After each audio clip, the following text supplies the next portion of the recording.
Hey everybody, it's your friend James Shaw. Trust you're doing all right. We are doing what we do, which is talking to elite people who are doing elite things. And we're going to do that today.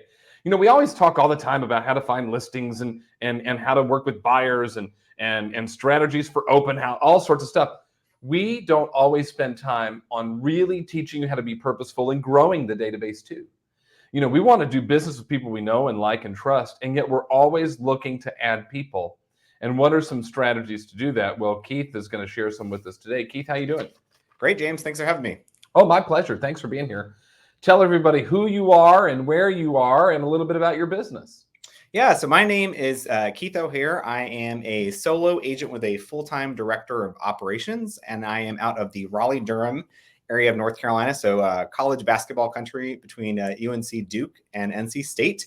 I've been in the business for about 6 years, and then prior to that, I worked in higher ed and actually worked in fundraising at Duke University, even though I went to UNC, which is kind of sacrilegious. Is that allowed? Yeah. Somehow it's allowed. And then Tar Heel come to Durham? And it gets better. I got my grad degree from NC State, so I got connections to all three. So I say I'm a Tar Wolf devil. Yeah, you're really working the triangle, no doubt about it. I cover the full triangle. You stepped out, though, from working at Duke to get into real estate to kind of create your own opportunity. Would that be fair to say? Yeah. So, I really enjoyed my time at Duke. I was meeting all these interesting people, but I felt like working in a big institution like that, my growth was a little bit capped in a way. It didn't matter how hard you worked or how hard you successful or how successful you were. You kind of could only get promoted so often, or could only get the same raise as the person sitting at their desk that's falling asleep. So for me, I was getting a little frustrated about the lack of growth opportunities within higher education specifically. And growing up in this area, I'd always had an interest in real estate. So I figured if I can get people to give money away essentially for free, certainly I get them to buy a house or sell a house and make some money. Yeah, if you can fundraise, you can sell houses. There's no doubt about it. Yeah. So, and you do about what, 30 units a year or so, give or take? Would that be accurate? So anywhere between 30 to my goal this year is 50 units. So so pretty and mostly I'm sphere and referral basis, which is what we'll talk about today. But having grown up in this area, I really do work my sphere mostly as my main lead source. Yeah, I imagine probably with the connections you have in the community and all the people you already know through fundraising efforts and stuff at Duke, that you've got a pretty decent sphere. And I would have guessed that a big part of your business comes from that. It does. Yeah, I would say I'm probably about 90% sphere based.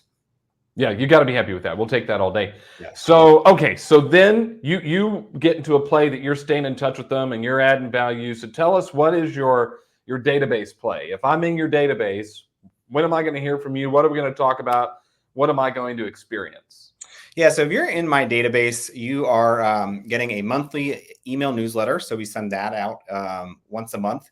And then we also do, different touch. We do a monthly marketing event. So it's either, a client appreciation event, a pop by, a giveaway, which is what we're specifically going to talk about today, or some type of, just smaller interaction. Just so each month we're doing like a monthly item of value. And then today specifically, we'll talk about what we're doing on the giveaway front.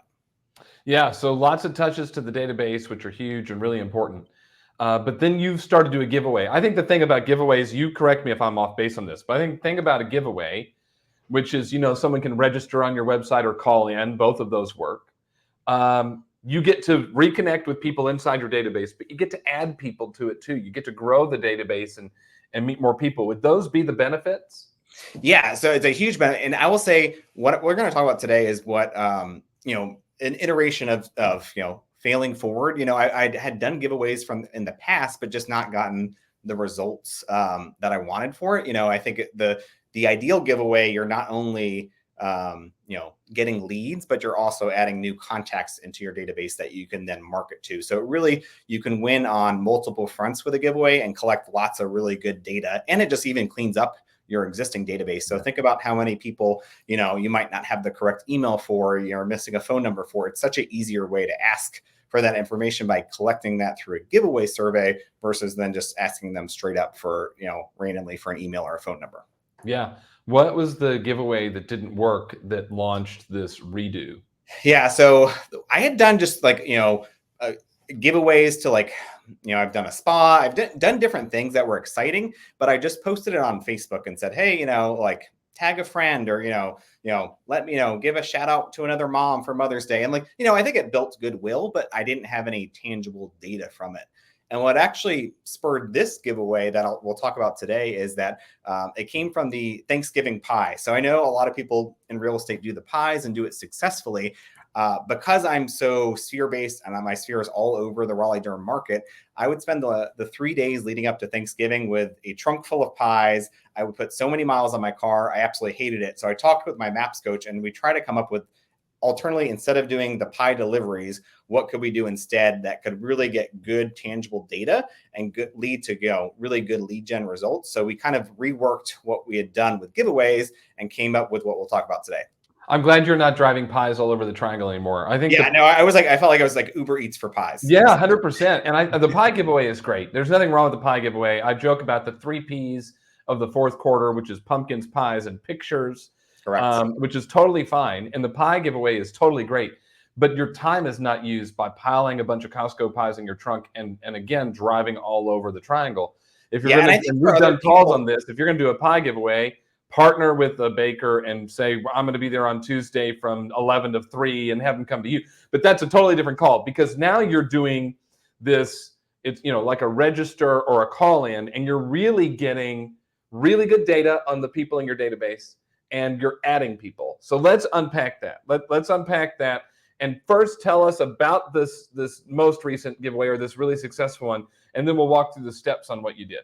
Yeah, so I did this around Thanksgiving of last year. And what we did is we picked, and I think this is really the key to a successful giveaway, is picking an item of value that is really personal and unique to your market and not just something generic. So not an Amazon gift card, not a Starbucks gift card, not something, a flat screen TV that anybody could get. So we picked a really popular restaurant in the Raleigh-Durham market that's super centrally located, a steakhouse called Angus Barn. And James, I know you spent some time. Okay, time out.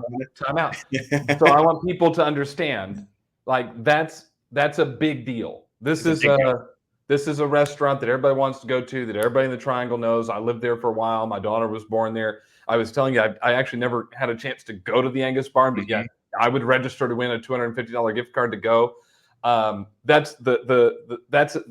You were very purposeful in what you picked. It's Absolutely not Texas Roadhouse. Yes, so yeah, not generic. One of the best places to go in the triangle. Yeah. And like I said, just make it unique, something that's really going to generate buzz and excitement. And it could be, it could be an event. Maybe there's a particular event each year that occurs in your market where tickets are really hard to get. So it could be something like that. So it doesn't have to be a restaurant, but just something that really generates excitement. So I think I've seen other people do this giveaway in the past where they've made that mistake. So I just want to point out, picking something local and exciting really makes a big difference. Got it. So you bought a gift card, $250. Yep. So you spent the $250, no worries there. Yep. That's fine. And then you say, all right, we're going to do this giveaway. Was it an online giveaway? Was it on social media? Was it something they had to call in for? Tell me what happened. Yeah. So what we did is in order to enter to win this gift card, you had to fill out a very simple survey. And we'll walk through what's specifically on that survey, but all you had to do was fill it out. It probably took about 2 minutes for people to fill out, where we collected their contact information, asked some very key purposeful questions, and how we worded those were very particular too, which I'll share.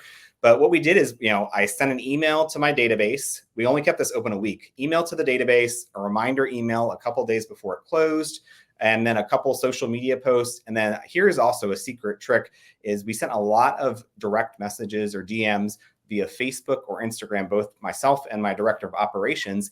Think about how many people are in your database that you just, maybe you went to high school with them, maybe you went to college with them, you met them several years ago, and they are not actually in your actual database and you're not marketing to them. So that was a big win for us, is sending those direct messages, asking those people to enter to win this gift card by filling out this simple survey. So we probably added, 60 or 70 new people in that way. And it was just a simple request, because as somebody sphere-based, if I hadn't talked to you in 10 years and somebody messaged me saying, hey, can I have your email or phone number? I don't know what I would do. But if you say, hey, I know it's been a while, I'm giving away this, gift card to this popular restaurant or this popular event. Would love to see you enter. Simple, easy ask, and it's a great way to get those people that are in your broader database that are not actually in Command or in your actual database that you're marketing to. And then finally, I do some farming. So we did a QR code on a farming postcard. But in total, the survey was only open about a week prior to Thanksgiving. All right. So it's a email the full database to let them know. You gave them a reminder then the week of. You posted a video on your Facebook page about the giveaway, and then you did the DMs. Correct. Okay. And they just go to a Google form? Yep. Just a simple Google survey. Yep. What are the questions? Yep. So here's the key. So these are, with a Google survey, you can make them all required questions. So it was name, email, phone number, and address. Hopefully you have your existing contacts address, but new people, that's great to have that information. So then you can set them up on a neighborhood nurture report. So those were the key kind of demographic contact information questions we asked. And then we asked, when are you likely to make your next move? And this is kind of the secret here. It's not, are you planning to make a move? Yes or no. It's when are you likely to make your next move? Required question with drop down options of, within the next 12 months, within 1 to 2 years, within, 3+ years. Anyone that says they're going to plan to move within the next 12 months, you have a hot lead that you can then follow up with and have a direct conversation with. Even if they say 1 to 2 years, like that's a warm lead, you can begin cultivating that lead now and start to have those conversations. How many times has someone reached out to you in real estate saying, I'm thinking in a year or two I'm going to move, and then turns out next week you're showing them houses. So right off the bat, with that one question and making it required and putting time parameters on it, you are getting super helpful data on leads and where people are at in the process. And I had people that I had no idea that were considering a move, where I can have these really good conversations with just based on that one question alone. And that's it? That's the entire survey? And then we had a couple more. We asked, in our market, investment properties are popular. So we asked, are you interested in purchasing an investment property? I know in vacation rental markets, maybe are you interested in purchasing a vacation home or an Airbnb, one of those. So I think that one you can tailor to your market. In our market, investment properties are popular. And then finally we asked, or college property, And then finally we asked, do you know anyone that you can refer to us? And then if so, do you mind sharing their contact information? So we received several great referrals that way as well. So again, you're asking for them. And again, it takes about 2 minutes to fill out. So you're not only getting leads from your existing database, but then you're having them refer you to people in their sphere. And then as well as by our marketing efforts, we're adding new names into the database as well. So you just win on so many fronts. I tell people for $250, how much people would pay tens of thousands of dollars for all this valuable data. Yeah. You can get it all for $250 or $200 or less. Yeah, no doubt. Okay, so what were your results? What happened? Yeah. So at the time we sent this out, we had about 500 people in our database, and we had 247 entries into this survey, which was pretty incredible, I think, given the fact that we only started with 500 people. We probably marketed to about an additional 700 between the farming and then some of our direct messages as well. But mostly is that we started with 500 in the database. We ended up with 247 entries, 57 new contacts we added, 88 people we updated some form of contact information for. So either their email address or phone number. We had 46 people say they were interested in an investment property next year. 22 say they were likely to move within the next 12 months. 42 within the next 1 to 2 years, 183 3+ years, and we received 15 referrals. I mean, come on. That is so good. This was back at Thanksgiving. So now we're in the summer. What's happened from that? It's always about filling the pipeline. I'm not one that gets too hung up on, I did this $250 giveaway and I immediately got 17 closings. I'm not looking for that, because that's not how it works. Yeah. It's a long-term play and you're filling the pipeline. So you added some referrals, some are real, some aren't, so on and so forth. I get Absolutely. it. But what have been some of the results and wins for you since you did this? Yeah. So, I've had multiple closings this year, and actually have a closing this very week, a new construction closing that came off of somebody that sent a referral. through filling out this survey. So I really, for me, and also the time, I think the greatest part about doing this, you can do it any time of year. You could do it, now around the holidays, now around the summer, you could do it around Halloween, you could do it Thanksgiving. For me, I liked doing it this time of year because think about like how, in general, real estate is cyclical for most people. November heading into the holidays, it slows down a little bit. How great is it to then start your new year filled with this big funnel of new leads to your database? So for me, it created so many great conversations and new leads and new people I could add to the database starting into the new year. So what was typically be a very, slow or time, a lot of times us real estate agents start to kick back and relax. I was able to really build the pipeline and funnel for next year by doing this around Thanksgiving. But That's what I we're would say looking to do do. it whenever works for your business. But I would say if you do it around a time that's a little bit slower for you, it's a great way to kind of jumpstart your business. It's really smart. Build the pipeline, build the pipeline, build the pipeline. But here you are a few months later and you're getting paid. I mean, it's an infinite return, basically. What's some advice you'd give, either a mistake you made or just something as you've reflected on doing these giveaways? What's advice you'd give to somebody? Yeah. So I think making sure you pick the right item to give away is critical. Like I said, I've heard, and that's why I added it in the beginning. I've seen people pick the wrong item, and that plays such a big role. But I would say follow the playbook. I'll share it with you, James, and your team, so you can share it out. But like it sounds simple and it sounds too easy because it is. So I would say just follow the playbook, add the required questions, make sure you have all your ducks in a row and you're ready to go, because like it moves fast. So I've had people say, well, what if we open it for a month? I'd say you could maybe do a little bit longer than a week, but I don't see a ton of value in that. I think the value is in generates excitement. And I'll demonstrate this by our first email we sent out announcing it, and that was even before we had posted it on social media. We had, I think, 80 people fill this survey out within the first hour out of a database of 500. So it's like people were that excited about this, which I've never gotten that kind of response from anything I've sent out, let alone people took the time to fill that out because they were that excited. So I would say the email to your database is really key to the success of this. And then some of the other measures and efforts can really add to it from other spots as far as the direct messages via social media or the farming. But I would say the real key is, those 2 emails to your existing database. That's great. And we're going to share the playbook with all our Inspire members. So Inspire members, you'll have access in the portal. This is great. So when's your next giveaway and what are you doing? I want to enter. Yeah. So I'm going to be doing, I did one around Mother's Day to the Umstead. I don't know, sure. Yes, James, that's you got very a chance to go there? fancy. See, Get a good this massage. is what I like about this, because I lived around the corner from Umstead. So that's a spa and a hotel, and it's very nice and very fancy. It's like in the middle of the woods, which everything is in the middle of the woods in that area, North Carolina. But I mean, that's elite. Like you aren't. This is not a Starbucks gift card. This is something that's worth registering for. If we did Angus Barn at Thanksgiving, and now you're doing the Umstead Spa at Mother's Day, you're getting fancy. Yeah, and I think it generates the excitement, and it's a unique experience, and it's something that's really special to people. So they're excited to fill out the survey versus like they're not going to be compelled to fill out a survey quickly for a flat screen TV. Like they're just not that. No, you can go get one for $89 now or whatever. I mean, yeah, exactly. So I think it's just. I think experiences are key, mm-hmm. and really cool spots or something that they would love to do, but they don't want to go spend on themselves. But you shell out $250 or $300 or $500. I don't care what you do.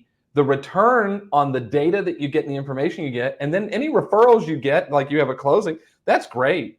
But your chance to really pour into that database is the value.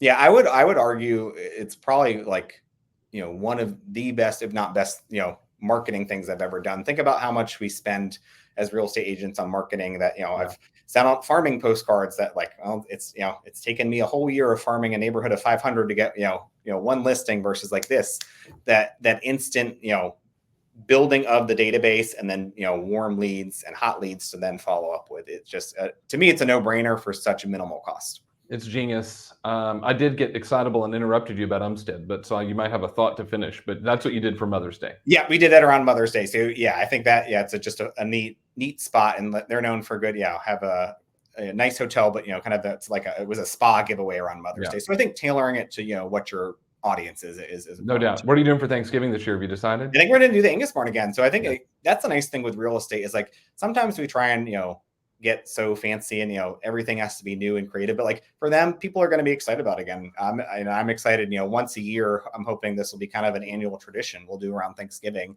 then people will look forward to it. So I'm excited to do the same thing again. Keith, good stuff. Thanks for jumping on to share with us today. How can people find you? Yeah, so I am in the Raleigh-Durham area of North Carolina, and because I did grow up here, I kind of cover the whole market. So my website is at keithorealty.com, and you can get my email, my phone number there, and would love to connect. And that's also my Instagram is at keithorealty. So would love to connect with anybody there. Keith, thank you. Appreciate you very much. Yeah, thanks so much for having me, James. I appreciate it.